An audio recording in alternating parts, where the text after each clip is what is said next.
Hi friends, welcome to Nipuna technologies. మీరు మా ఛానల్ని ఫస్ట్ టైం చూస్తున్నట్లయితే సబ్స్క్రైబ్ చేసుకొని బెల్ ఐకాన్ అయితే యాక్టివేట్ చేసుకోండి. లేటెస్ట్ అప్డేట్స్ అన్ని కూడా పొందొచ్చు. ఈరోజు మనం మైక్రోసాఫ్ట్ వర్డ్ 365 వర్షన్లో ఇన్సర్ట్ ట్యాబ్లో ఉన్నటువంటి హెడర్ అండ్ ఫూటర్ గ్రూప్లో ఉన్న ఆప్షన్స్ గురించి నేర్చుకోబోతున్నాం. ఈ వీడియోని చివరి వరకు చూడండి, స్కిప్ చేయకుండా. ఒక ఎంఎస్ ఆఫీస్ కోర్సే కాకుండా మీరు నిపుణ టెక్నాలజీస్ అనే వెబ్సైట్లోకి వెళ్తే ఇక్కడ కోర్సు లిస్ట్ అయితే కనిపిస్తుంది చూడండి. మీరు ఏ కోర్స్ అయితే నేర్చుకోవాలనుకున్నారో సో ఆ కోర్స్ ఇక్కడ మెన్షన్ చేసుకోవచ్చు. మీ యొక్క డీటెయిల్స్ ఎంటర్ చేసి మీరు మెసేజ్ సెండ్ చేసినట్లయితే తిరిగి మేము మీకు రిప్లై ఇవ్వబడుతుంది. లేదంటే డైరెక్ట్గా ఈ నెంబర్కి కాల్ చేయండి. ఇంకా గుంటూరు, విజయవాడలో ఉన్న వాళ్ళు సో ఈ అడ్రస్కి వచ్చి మీరైతే కాంటాక్ట్ అవ్వచ్చు. సో చూడండి, ఇక్కడ వర్డ్లో హెడర్ అండ్ ఫూటర్ వల్ల యూజ్ ఏంటంటే, నేనైతే కొంత టెక్స్ట్ని ఇప్పుడు టైప్ చేస్తున్నాను. జనరల్గా బుక్స్ లేదంటే మ్యాగజైన్స్ కావచ్చు, లేదంటే ప్రాజెక్ట్స్ తయారు చేసే వాళ్ళకి ప్రతి ఒక్క పేజ్లోనూ టాప్లో టైటిల్ ఉంటుంది, బాటంలో టైటిల్, పేజ్ నెంబర్ ఇట్లా ఉంటుంది కదా. అట్లా మనకు ప్రతి ఒక్క పేజ్కి రావాలంటే మనం ఎంటర్ చేసుకుంటూ పోవాలంటే చాలా టైం పడుతుంది. అటువంటప్పుడు మనకి ఇక్కడ హెడర్ అండ్ ఫూటర్ అనేది ఉపయోగపడతాయి. సో ఇప్పుడు హెడర్ అండ్ ఫూటర్ మీద ఇక్కడ క్లిక్ చేసినామంటే కొన్ని ఆటోమేటిక్గా బిల్ట్ ఇన్ థీమ్స్ ఉంటాయి ఇక్కడ. సో చూడండి, మీరు గమనిస్తే కానీ ఇక్కడ ఇవన్నీ అవే. సో ప్రజెంట్ అయితే నేను ఇప్పుడు బ్లాంక్ కావాలనుకున్నా. దీని మీద క్లిక్ చేయగానే చూడండి, ఇక్కడ హెడర్ టెక్స్ట్ బాక్స్ వచ్చింది. టైప్ హియర్ అని అడుగుతుందా. ఇక్కడ నేను ఏం టైప్ చేస్తున్నానంటే నిపుణ టెక్నాలజీస్ అని టైప్ చేశాను. మనకు అలైన్మెంట్ సెంటర్ కావాలనుకుంటే మీరు చూడండి, సెంటర్ బటన్ని ప్రెస్ చేస్తే అలైన్మెంట్ సెంటర్ అవుతుంది. ఓకే, సో ఇంకా ఫాంట్ సైజ్ ఇదంతా యాజ్ యూజువల్గా మీరు పెంచుకోవచ్చు అనమాట. వన్స్ ఎప్పుడైతే మీరు హెడర్ అండ్ ఫూటర్ అనేది తీసుకుంటారో, సో దీన్ని అంతటినీ హెడర్ బాక్స్ అంటాము. ఇదంతా మార్జిన్ లోపల వస్తుంది. ఓకే, ఇక్కడ హెడర్ బాక్స్ ఉంది కదా, మరి ఫూటర్ బాక్స్ ఎక్కడ ఉందంటే బాటంలో. చూడు, ఫూటర్ అంటే కింద, అవునా. ఇక్కడ మీరు ఏదైనా సరే టెక్స్ట్ ఎంటర్ చేసుకోవచ్చు. సో ఎప్పుడైతే మీరు హెడర్ అండ్ ఫూటర్ అనేది తీసుకుంటారో దానికి related header and footer tab అనేది ఒకటి రావడం జరుగుతుంది, అవునా. సో ఇప్పుడు ఇక్కడ క్లిక్ చేయగానే ఈ హెడర్ అండ్ ఫూటర్కి సంబంధించినటువంటి మొత్తం ఆప్షన్స్ ఇక్కడ వస్తాయి. ఓకే, సో ఇప్పుడు నేను టాప్లో కర్సర్ ఉంచాను హెడర్లో. ఫూటర్కి రావాలనుకుంటే ఇక్కడ గో టు ఫూటర్ అని చూడండి, దీని మీద ప్రెస్ చేయండి, కర్సర్ ఆటోమేటిక్గా ఇక్కడికి వచ్చేస్తుంది. గో టు హెడర్ అంటే హెడర్కి వెళ్ళిపోతుంది. లేదా మీరు డౌన్ యారో ప్రెస్ చేసినా కూడా ఫూటర్కి వచ్చేస్తుంది అనమాట. ఓకే, సో ఇప్పుడు ఇక్కడ వచ్చేసి నేను టైప్ చేస్తున్నాను గుంటూరు, విజయవాడ అని టైప్ చేసి రైట్ సైడ్ ట్యాబ్ ఇస్తున్నాను. ఇక్కడ పేజ్ నెంబర్ కావాలి. పేజ్ నెంబర్ని ఇన్సర్ట్ చేయాలంటే ఎట్లా, ఈ హెడర్ అండ్ ఫూటర్ ట్యాబ్లోనే ఇక్కడ మనకు చూడండి పేజ్ నెంబర్ అని ఉంటుంది. క్లిక్ చేయగానే ఇందులో చాలా ఆప్షన్స్ అడుగుతుంది మీకు, కానీ మనకు ఆల్రెడీ ఉన్న దాంట్లో పేజ్ నెంబర్స్ కావాలి కాబట్టి ఇక్కడ కరెంట్ పొజిషన్ అనేది తీసుకోవాలి. ఈ కరెంట్ పొజిషన్లో మీకు ఏది కావాలా యూజ్ చేసుకోవాల్సి ఉంటుంది ఇక్కడ. సో ఇప్పుడు ప్లెయిన్ తీసుకున్నా, క్లిక్ చేయగానే చూడండి ఇక్కడ పేజ్ నెంబర్ 1 వచ్చిందా. సో పైకి వెళ్దాం. మీరు ఇప్పుడు నేను ఇక్కడ క్లిక్ చేసి కొంచెం స్పేస్ అయితే ఇచ్చున్నా. ఇప్పుడు ఇక్కడ ఏం కావాలంటే నాకు ఏదైనా ఒక లోగో కావాలి, నిపుణ లోగో కావాలి. సో ఇప్పుడు నేను ఏం చేస్తున్నానంటే ఇక్కడ పిక్చర్ అని చూసారా, క్లిక్ చేస్తున్నాను. పిక్చర్ అని ఎప్పుడైతే నేను క్లిక్ చేశానో అది లోడ్ అవుతుంది. ఇప్పుడు ప్రస్తుతానికి ఈ ఒక చోట పెట్టాం మనం లోగో అని. సో ఇప్పుడు నేను ఈ లోగో అయితే తీసుకుంటున్నాను, చూసారా, ఈ లోగో ఇన్సర్ట్ చేశా. సో ఎప్పుడైతే ఇప్పుడు నేను చూడండి లోగో ఇక్కడ ర్యాపింగ్ వచ్చేసి behind text, in front of the text use చేస్తా. చూడండి ఇక్కడ లోగో పెట్టుకుంటున్నాను ఇక్కడ, అవునా. సో తర్వాత డేట్ అండ్ టైం ఇన్సర్ట్ చేసుకోవాలనుకుంటే ఇక్కడ డేట్ అండ్ టైం మీద క్లిక్ చేయొచ్చు. Present current date and time ఫార్మాట్ని ఇక్కడ మనం అప్డేట్ చేసుకోవచ్చు అన్నట్టు. ఓకే, అలాగనే సో మీరు గమనిస్తే కనుక ఇప్పుడు ఇక్కడ అట్ ఏ టైం చూడండి డాక్యుమెంట్ ఇన్ఫర్మేషన్ అంటే ఆథర్ పెట్టుకోవచ్చు. తర్వాత వచ్చేసి ఫైల్ నేమ్ సెట్ చేసుకోవచ్చు. ఇక్కడ ఏదైతే మీరు ఫైల్కి పేరు ఇచ్చుంటారో అది డిస్ప్లే అవుతుంది. క్విక్ పార్ట్స్ సెట్ చేసుకోవచ్చు. ఓకే, ఆన్లైన్లో పిక్చర్స్ ఏమైనా ఉంటే ఆన్లైన్లో పిక్చర్స్ని పెట్టుకోవచ్చు అనమాట. తర్వాత వచ్చేసి ఇప్పుడు మనం ఇక్కడ హెడర్ అండ్ ఫూటర్ అప్లై చేసాం కదా, నాకు చాలు. నేనేం చేయాలనుకున్నానంటే ఇక్కడ క్లోజ్ హెడర్ అండ్ ఫూటర్ మీద క్లిక్ చేయాలనుకున్నా. క్లిక్ చేస్తే ఎప్పుడైతే క్లోజ్ అయిపోయిందో హెడర్ అండ్ ఫూటరు, ఇక్కడ ఇది మార్జిన్ లోపల మాత్రమే వస్తుంది. బాగా గమనించండి. ఈ హెడర్ అండ్ ఫూటర్లో ఉన్న టెక్స్ట్ ఎప్పుడూ కూడా వాటర్ మార్క్ కలర్లో వస్తుంది. ఓకేనా? ఆ వాటర్ మార్క్ కలర్లో ఉన్నటువంటి టెక్స్ట్ ఏదైతే ఉందో మనకు ప్రింటింగ్లో కూడా అట్లనే వస్తుందా అంటే లేదు, మామూలుగా వస్తుంది. మనం ఇచ్చింది ఒక పేజ్కే కదా హెడర్ అండ్ ఫూటరు. మీరు గమనించండి, చూడండి ప్రతి ఒక్క పేజ్కి రిపీట్ అయి ఉంటుంది ఇక్కడ. సో పేజ్ నెంబర్ 2 చూడండి, 3, ఓకే, 4 వచ్చింది. అట్లా హెడర్ అండ్ ఫూటర్ అనేది అప్లై చేస్తే ఎంటైర్ డాక్యుమెంట్కి అంతటికి అప్లై అవుతుంది. మరి దీన్ని ఎడిట్ చేయాలా మళ్ళీ అనుకుంటే ఎక్కడికి పోవాలా? ఇన్సర్ట్లో డైరెక్ట్గా హెడర్ అండ్ ఫూటర్ మీదనే క్లిక్ చేయొచ్చు, లేదంటే ఇక్కడ డబల్ క్లిక్ చేయండి. డబుల్ క్లిక్ చేసినప్పుడు మీరు ఎడిట్ చేసుకోవచ్చు ఇక్కడ. సో ఇక్కడ హెడర్కి చూడండి విడ్త్ ఎంత కావాలనుకుంటే అంత విడ్త్ పెంచుకోవచ్చు, తగ్గించుకోవచ్చు.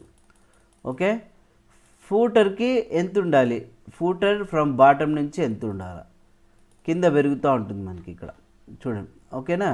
సో ఇక్కడ మీరు గమనిస్తే కదా. సో అట్లా మీకు ఎంతైతే అవసరం ఉందో అంత సెట్ చేసుకోవచ్చు. ఇన్సర్ట్ అలైన్ ట్యాబ్ అంటే అది ఎక్కడ ఉండాలా? ట్యాబ్స్, ఈడ ట్యాబ్ ఉంది కదా, ఆ ట్యాబ్స్ సెంటర్లో ఉండాలా, రైట్లో ఉండాలన్నా? సో చూడండి పెట్టుకోవచ్చు. ఇట్లా రైట్ ట్యాబ్ వచ్చింది మీకు. అట్లా ట్యాబ్స్ కూడా సెట్ చేసుకోవచ్చు.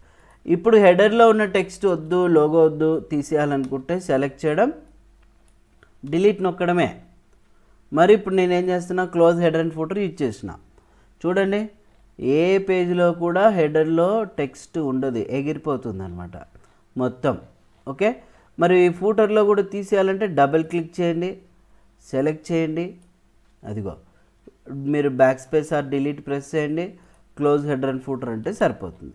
ఇప్పుడు నేను హెడర్ అండ్ ఫూటర్ అనేది అప్లై చేయాలా, ఇన్సర్ట్లోకి వెళ్ళి ఇక్కడికే వెళ్ళాలన్నా, లేకపోతే ఇక్కడే direct header and footer apply చేసుకోవచ్చు అంటే బాగా గమనించండి. ఈ మార్జిన్ ఉంది కదా, ఇన్ మార్జిన్, ఈ మార్జిన్ లోపల మీరు 2 times డబుల్ క్లిక్ చేసినట్లయితే హెడర్ అండ్ ఫూటర్ అప్లై అవుతుంది. చూసారా ఇక్కడ? ఓకే, మళ్ళీ ఫూటర్లోకి వచ్చాం, వచ్చిందా? క్లోజ్ హెడర్ అండ్ ఫూటర్ అనేది ఎప్పుడైతే ప్రెస్ చేస్తామో సో క్లోజ్ అయిపోయింది ఈ విధానం. అదే మాదిరిగా ఇప్పుడు నేను డబుల్ క్లిక్ చేస్తున్నాను ఇక్కడ, రైట్? సో మరి ఎడిట్ చేసుకొని డిలీట్ చేసుకోవచ్చు. అట్లా లేకుండా ఇన్సర్ట్లోనే, లేదంటే ఇక్కడే హెడర్ అండ్ ఫూటర్లోనే హెడర్ అండ్ ఫూటర్ ఆప్షన్స్ ఉంటాయి, ఇక్కడైనా ఉంటాయి, మీరు కన్ఫ్యూజ్ అవ్వద్దు. కింద లాస్ట్లో మీరు ఒకసారి చూడండి, హెడర్ ఒకటే రిమూవ్ చేయాలంటే రిమూవ్ హెడర్ అని ఉంటుంది, చూసారా? ఇట్లైనా రిమూవ్ చేసుకోవచ్చు. మొత్తం హెడర్ అంతా కూడా మీకు రిమూవ్ అయిపోతుంది అనమాట. మరి ఫూటర్ రిమూవ్ కావాలనుకుంటే కింద మరి ఇక్కడ ఫూటర్లోకి వెళ్ళి రిమూవ్ ఫూటర్ అంటే ఆ ఫూటర్ రిమూవ్ అయిపోతుంది. సో క్లోజ్ చేయండి, ఏముండదు ఇక్కడ. అర్థమైందా? పొరపాటున మీరు ఎప్పుడైనా కానీ ఇప్పుడు ఎంటీ డాక్యుమెంట్ ఉంది, డబుల్ క్లిక్ చేశారు, హెడర్లో వచ్చింది, అప్పుడు ఏం చేయాలంటే మీరు బ్యాక్ వచ్చి ఈ ఎంటీ ఏరియాలో డబుల్ క్లిక్ చేయాలి. ఓకే, అది గుర్తుపెట్టుకోండి. సో ఇప్పుడు హెడర్ అండ్ ఫూటర్ అంటే టాప్లోను బాటంలో ఏదో ఒక టెక్స్ట్ ఇచ్చుకుంటాం, అది బొమ్మలు కావచ్చు, డేట్ అండ్ టైం కావచ్చు. మరి నాకు టాప్లో కానీ బాటంలో కానీ అలైన్మెంట్ లెఫ్ట్లో కానీ సెంటర్లో కానీ రైట్లో కానీ, సో ఎక్కడో చోట నాకు ఏం కావాలనుకుంటున్నాను, నేను పేజ్ నెంబర్స్ని ఇన్సర్ట్ చేయాలి. సో ఇన్సర్ట్లోకి వెళ్ళి ఇక్కడ పేజ్ నెంబర్ అని ఉంది కదా, దీని మీద క్లిక్ చేయండి. ఇందులో top of page, bottom of page, page margins, current position అని అడుగుతుంది.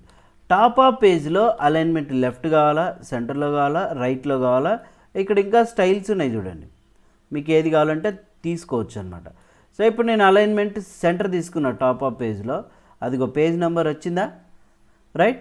సో ఇప్పుడు నేను క్లోజ్ చేస్తున్నా, ఒక పేజ్కి పేజ్ నెంబర్ వచ్చింది కదా, ఇంకా అన్నింటికి వచ్చింటుంది చూడు, పేజ్ నెంబర్ 2, పేజ్ నెంబర్ 3 వచ్చిందా ఇట్లా.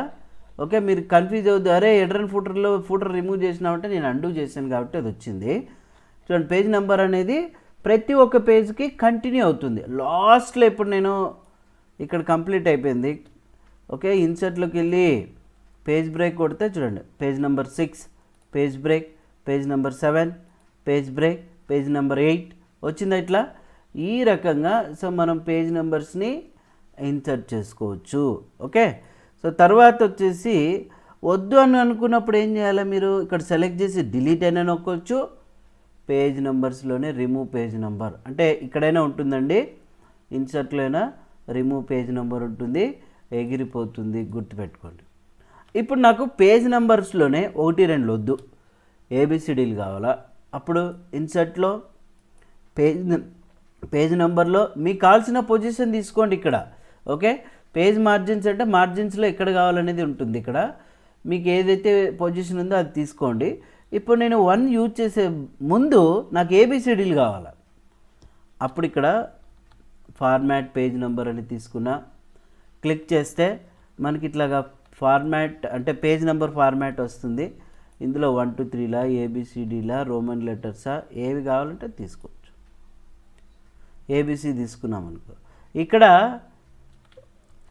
ఓకే అని చేసాం చూడండి. ఇప్పుడు మళ్ళీ మీరు పేజ్ నెంబర్లో టాప్ ఆఫ్ పేజ్లో చూడు ఇక్కడ తీసుకోవచ్చు, అలైన్మెంట్ సెంటర్ చూడండి, ప్రతి ఒక్కదానికి ఏబిసి వచ్చిందా, ఏబిసి ఇట్లా పేజ్ నెంబర్స్ కూడా తీసుకోవచ్చు అనమాట. ఇక నెక్స్ట్ పేజ్ నెంబర్ రిమూవ్ చేసుకుంటున్నాను నేను, హెడర్ అండ్ ఫూటర్ అనేది క్లోజ్ చేస్తున్నాం. పేజ్ నెంబర్ కూడా హెడర్ అండ్ ఫూటర్లోనే ఉంటుంది, మీరు కన్ఫ్యూజ్ కాకుండా గమనించండి.